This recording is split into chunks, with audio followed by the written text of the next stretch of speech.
Good morning, I'm Ron Burgundy Majors, and I'm Judy Sue, and this is the news. And the news is brought to you by Camels. Have a real cigarette. Have a Camel. Our top story is always the weather. We're on snow watch, and we're watching some snow out there. We've got to taper off to flurries this afternoon, 1 to 3 inches. Highs in the low 30s tomorrow. Snow or sleet likely toward the night. Our second story, nothing new on Tiger+Woods. That story went for a solid 3 weeks. It started the day after Thanksgiving, that big shopping day, which will hereinafter no longer be referred to as Black Friday, but as Cabelinasian Friday, in honor of Tiger, who really helped the meat market and journalism.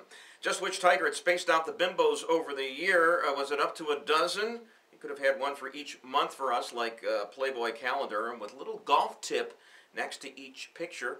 You know, like transfer your weight in the downswing from the right side to the left, but don't lunge or you'll lose your balance and your swing, and your career and life will spin right out of control. Page 2. No Paul Harvey right here. The Field Museum has a new offer. For $350, you can propose marriage at the museum.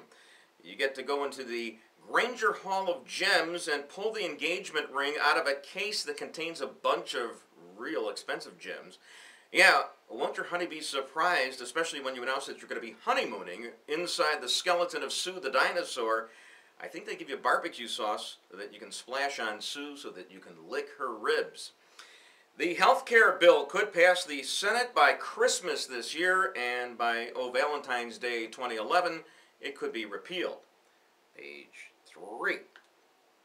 Channel 2 News is reporting that good old number 21 Blackhawks legend Stan Mikita has been taken for more than $100,000 in 2 weeks after cyber thieves created an online account and started paying themselves with his money. But his bank has reimbursed him. Well, that's a relief. And good for Stash for even having $100 grand saved up. So many players become destitute.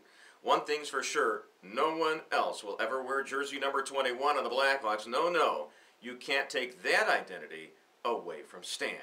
In sports, you know, George Halas fired himself a couple of times during his 40-year tenure as Bears coach. Isn't it time the McCaskies removed themselves as owners and sold the team to Rocky Wirtz? If the McCaskies really cared about Chicago, yeah.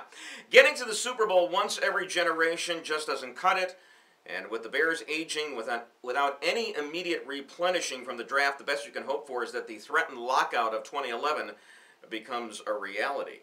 Page 4. The Bulls blew a 5-point third-quarter lead last night, 35 points, and lost at home to the Sacramento Kings. Just proves you never quit. Like Derrick Rose, he took a college entrance exam 3 times and failed, but on his 4th try, he succeeded. Of course, he had someone else take the exam for him on the 4th try. Hey, check out the Bulls game tape from last night. Maybe the Lakers substituted for the Kings late in the game. And that's the news, which has been brought to you by Marlboro. Filter, flavor, pack, or box, you get a lot to light in a Marlboro. Good night, Chet. Good night, Chit Chat.